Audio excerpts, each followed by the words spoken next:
and they have these costumes, these belts, these armors, this stuff, this hidden blade. And when I put it on, I'm like this Batman from.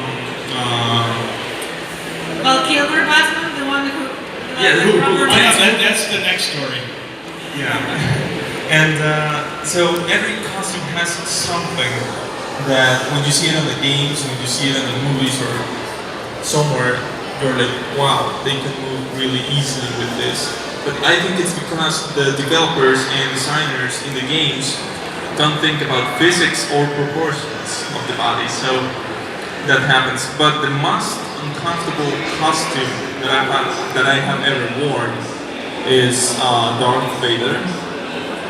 It's literally like 10 kilograms on me with a huge cape, really heavy fabric, a lot of belts, a leather bodysuit that is super hot, the mask, the helmet are super hot, and with 10 minutes wearing that, I think I lose 1 kilogram. Just Sweating it up. yeah, sweating it out. So yeah, Darth Vader would be my top uncomfortable costume. Actually first. Yeah, and it was my first costume. Okay. So again, good choice for your first big question. And how about you? Okay, do you want that alphabetically or numerically? Because I'm I just want going your worst experience. I'm just going to come clean and say that I have an armor fetish. Because most of my costumes are armor related. So anything with the word armor in it is just going to kill you. And there is no comfort. Period. Ever. This is one of my most comfortable costumes ever. And the boots are killing me. So yesterday I wore the medieval batsuit. It weighs 65 pounds. When I was in Beijing, I had to wear it for 13 hours straight. My back, I couldn't move the next day. It was just so bad. But that's not the most uncomfortable. I have one of the Valcomer batsuits, but it's made out of urethane and not foam latex. So there's no real movement in it. So when I put it on, it weighs 45 pounds with the cape, and just like he said with Vader, once you put it on the cowl, it's an oven. It's literally an oven. And I'm from South Florida, so it's always hot. So it gets easily 150 degrees inside, or Fahrenheit inside the suit. So I can only wear it for like 2 hours at best, and I'm a walking statue. And literally, there's no posing. Everybody's like, oh, come on, be Batman, do the poses and all that stuff. I'm like, here you go. As far as I can go. Okay, get the picture? Okay, good. And yeah, that's it. So, we suffer for this art. We really, really do. I mean, because, like he was talking about, the physics that are involved in putting on these costumes and wearing them correctly and everything like that are so far removed from reality that you're like, wow, it looks really cool. I can't wait to take this off. So that's literally what it comes down to. So yeah, there's a lot of those horror stories. I think like comfortable factor is not a thing that we actually know anything about. Like cosplay, I don't think it's even supposed to be comfortable, because when it is, it's like too casual probably. Right, exactly. It just won't look good if it's comfortable. Yeah. Lucifer. Lucifer, yeah. But it's like the thing with like movies, or maybe not all the movies, but the series or the movies with like casual characters. You have to have a face and like a normal costume, instead of like in games where all the models are 3D and no one thinks about, like in the World of Warcraft you have a pauldron and you turn your head around and there's like big spike coming in your head. I think it's, if Lucifer will ask any cosplayer, what's your biggest desire? And cosplayer will answer, easy cosplay, please, comfortable cosplay. Any cosplay. Yeah, I think that's Actually, mine mine too. too. Mine too. I really, it's even if it looks really cool, in the end, something after 2 or 1 hour will itch you. Even the boots, which look super Oh, yeah. comfy. Yeah, They that look looks beautiful. perfect. Yeah. They look great. But Yeah. damn are my dogs killing me. I cannot wait to take these boots off. I like the video in internet one guy did, like he came from the cosplay convention and threw all the costumes like this. It's amazing, really. And that's how you know you have a good cosplay is when you rip it off and throw it on the ground. If it's still whole, It's by a the good time one. you put it up, yes, it's a good one. It's a keep. Okay, so now changing the subject a bit. Crowdfunding and pages like Patreon. I know you have experience with it. I don't know if you do have accounts on I this. started off. Yeah?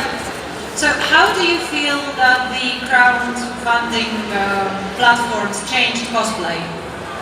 The thing is, the Patreon doesn't change anything.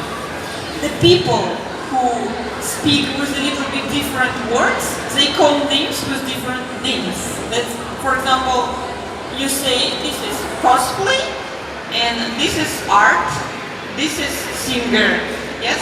And Patreon does nothing. Patreon does give you the thing, like you can have your fans who really want to support you and who really fan, for example, some character, and they can pay for you even $1,000 for you to make even a lot. Normal version, nothing sexy, just normal. And because sex industry is very big and it was always like that, always, all life, just no one knew about it, just world is changed. People start to realize that now they're a bit more free and they can use a lot of platforms to have more money, and a lot of girls just start to use these funds of the sex industry to be more attractive, like role play within sex. And they start to use it, and it's normal. They were always using it just in different platforms. And because of people is very, very sensitive, they start to think that's cosplay, Patreon, this sexual stuff. They start to mash up everything and go crazy about this situation. Actually, everything is completely clean and okay. Cosplayers, they do cosplay. These girls, they do sexual stuff. Everything is okay. But the mashup with words makes everything crazy. That is, cosplay not changing. Cosplay is still cosplay. You can go Wikipedia and you can read what is this cosplay. That's not a problem. And if some girl work with sexy photos, put cosplay, you don't have to be crazy about it. Okay, if she wants, she can do it. But so good if she will put cosplay. That's all. That's all problem. Wikipedia, Google, stop to make drama. That's all. The thing is, there has been a bit of problem, like, for example, erotic models that were not into cosplay before. They're like, there is money in cosplay. So they start doing cosplay, and they call their sexual content cosplay. So all the people that were following them previously see this and see the name, the label cosplay into that, and they start to call cosplay everything. And even for men, I had a little situation even with, I was talking with Leo Bain, you know Leo Bain? Like people ask us like, what do you do?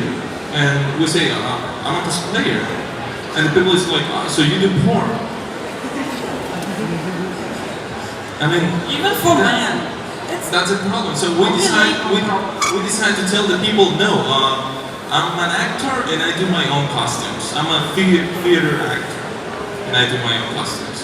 And that's a problem. Like when the things are wrong, labeled wrong, or called in a name that is not the correct, you can mash up things that are not supposed to be there. For example, if you are doing lewd, or are doing aero cosplay, or you're doing just normal armor cosplay, you can't say that this armor cosplay normal? Like for example, this you can't say that just because it's a bit open here or here, it's already something blue. That's the problem. But people mash up it. And so, yeah, even boudoir.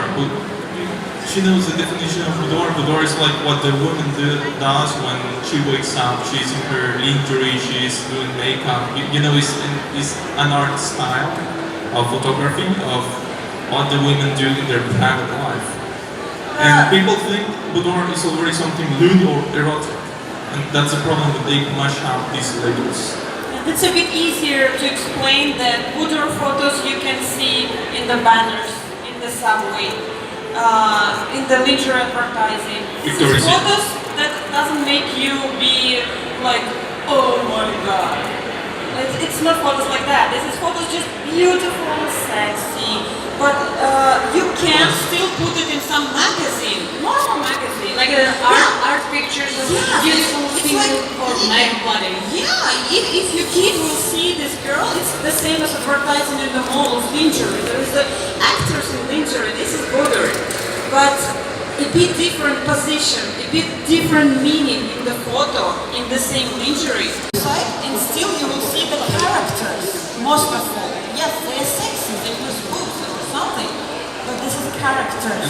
And they're still canon. It's not like she's taking a character, a child, for example, and making it into like something. Tinkerbell wants something, you know, or Judy Hopes wants something not so kiddish.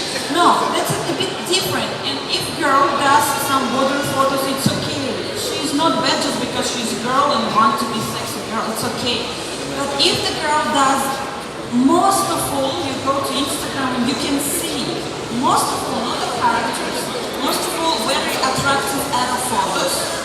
You can say, oh yeah, this girl, most of all, the adult model. She's not too much cosplayer because she wants to advertise herself more than the character. Pretty easy. I can't understand what's the problem. I think it's like what you said, that if the girl has a lot of photos of mostly her and still has a description saying cosplayer, a lot of people will connect this kind of photos to a cosplayer. That's the problem. That's the problem. I changed my. And that's when you come up and you say, no, this is not cosplay. A lot of people Crazy. get crazy and attacks you on social media. Actually, everything is okay, but the labeling is problematic.